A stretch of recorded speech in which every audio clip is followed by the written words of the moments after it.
김 제작단입니다. 환경하면 어려우신가요? 환경과 우리 생활과는 어떠한 관계가 있을까요? 오늘은 우리 주변에서 이 관계성을 한번 찾아볼까 합니다. 벌써 장마가 시작되었죠. 다른 해보다 보름이나 빨리 장마가 시작되었다고 하더라고요. 장마가 되면 습기도 많아지고, 이젠 제습기나 건조기 등 새롭게 구비해야 될 가전제품들이 많아지더라고요. 장마가 또 끝나면 불볕더위가 오죠. 그럼 날씨가 더워질수록 그래요. 에어컨을 켜는 시간이 늘어나겠죠. 에어컨 쓸모가 많죠. 온도와 습도를 적당하게 유지해줘서 우리의 불쾌지수를 낮춰주기도 하고, 이럴 때 우리 이 더운 실내를 시원하게 만드는 데는 짧은 시간이면 또 충분하기도 하고요. 여름에 에어컨을 한번 켜면 마치 중독된 것처럼 계절이 바뀌기 전까지는 에어컨을 켜지 않고 지내는 날이 거의 없을 거예요. 집에도 또 일터에서도 사람을 만나는 어느 곳에서도 또 차를 타도 에어컨을 먼저 찾죠. 가끔 에어컨 없으면 정말 어떻게 할 뻔했지라는 생각 해보시지 않았나요? 저는 가끔 했어요. 어르신들 중에는 여름에는 좀 더워야 했던 거 아닐까? 라고 하시는 분들도 계시긴 했는데 지금도 그렇게 말씀하시는 분들이 계실까요? 그만큼 더워지는 지구에 에어컨은 필수품이 된 거겠죠? 이렇게 뜨거운 날씨 뭐라고 말하는지 혹시 아세요? 여러분 폭염이라고 들어보셨죠? 폭염주의보, 폭염특보 이렇게 돼 있습니다. 폭염이라는 게 사전적 의미로는 평소보다 기온이 매우 높아서 더위가 심해서 일상생활에 지장을 줄 정도가 되는 상태라고 합니다. 최근 기후변화에 따라서 폭염의 빈도수나 강도가 늘어나고 높아지는 추세이긴 한데 2018년도에 폭염이 자연재난으로 지정되었다고 합니다. 그래서 기후변화 흐름 속에 폭염과 열대야가 이어지면서 전력 수요가 늘어나는 거겠죠? 네, 늘어나는 전력 수요가 다시 또 기후에 영향을 미치게 될 텐데 그럼 폭염이 우리 주변에 어떤 영향을 미칠까요? 그렇게 깊게 생각하지 않아도 될 것 같아요. 우리 주변에 일어나는 일들이니까. 폭염이 발생될 때 어디부터 알 수 있을까요? 건강상해 또는 농업에도 지장이 있고요. 축산업, 수산업 등 부분별로 영향이 끼치고 있다는 게 확인되고 있죠. 그리고 취약계층을 중심으로 건강 부분과 상호 연계가 되고 있다는 것도 나타나고 있고요. 이 건강 부분은요, 폭염이 저소득층, 고령층, 만성질환자 등 취약계층과 열사병, 탈진, 탈수 등 온열질환과 연계가 되고 있다고 하는 겁니다. 한번 소득계층에 따라서 온열질환 차이가 어떻게 나는지 한번 살펴볼까요? 냉방기기 등을 포함한 관련 인프라의 차이가 주요 원인 중 하나이긴 한데요. 냉방기기가 갖춰지지 않은 장소에서 사는 주거 취약계층이라던가 또 에어컨이 없는 빈곤가구 또는 이런 사람들에게 폭염으로 큰 고통을 받을 수 있다고 합니다. 그래서 홀로 계신 어르신이나 취약계층 등에게 냉방기기 설치를 지원한다던가 건물이나 옥상, 옥상이 있잖아요. 그런 외벽에 쿨루프, 말하자면은 도장, 이렇게 페인트칠 같은 거겠죠? 그런 거 같은 지원을 한다거나 또 쉼터 같은 공간을 지원하는 등 다양한 지원 사업들이 생기고 있는 것 같아요. 이렇게만 보면 더운 날씨에 에어컨은 구세주 같죠. 그런데 반드시 그렇지만은 않다고 하더라고요. 폭염에 대응하겠다고 에어컨을 계속 켠다면 문제가 될까요? 안 될까요? 네, 이것도 문제라고 하는 거죠. 어떤 게 문제일까요? 에어컨은 내부의 가스가 증발하면서 주위의 열을 빼앗아 작동하는 가전제품입니다. 이때 증발한 가스를 재응축해서 실내에 보내는 것이 에어컨 실외기의 역할이에요.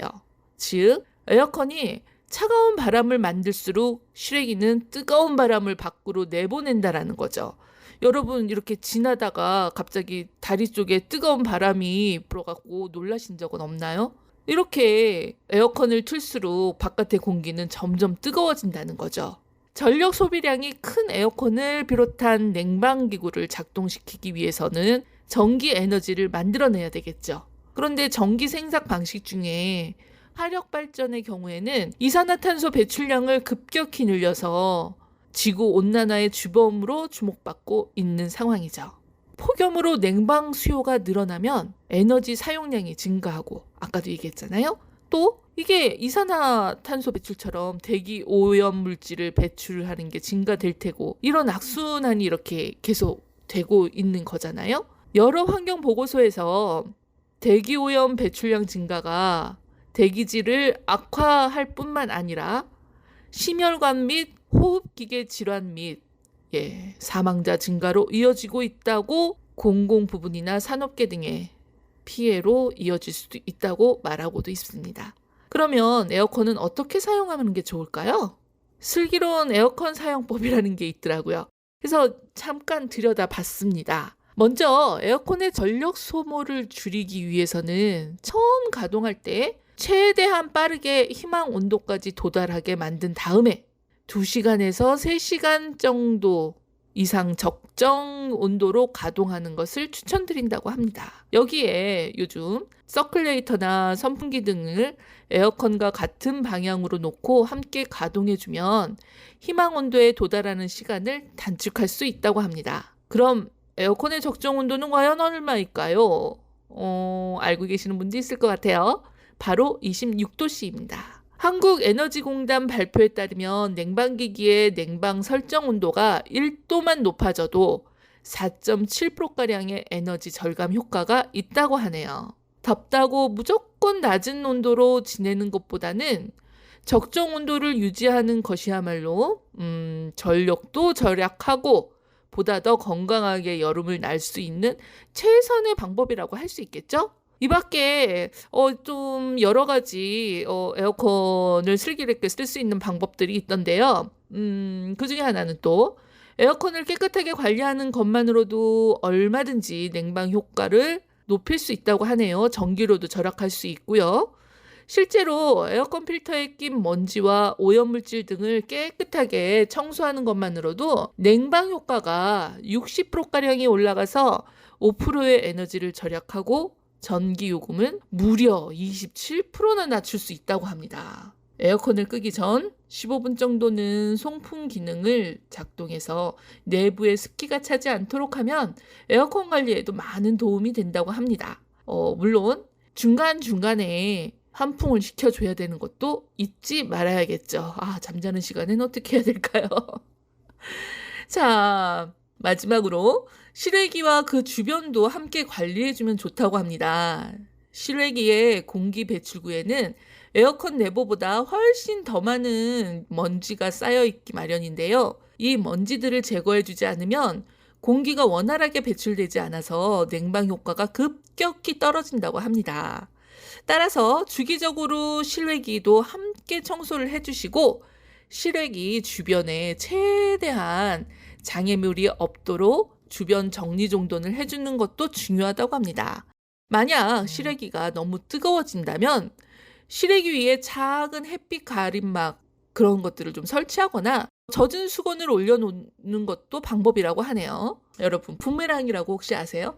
저 한 번도 안 날려보기는 했는데 이 부메랑 날려보기 어렸을 때 많이 했던 분들이 계실 거예요. 부메랑 하면 어떻게 되죠? 내가 날리면 다시 또 돌아오는 거잖아요.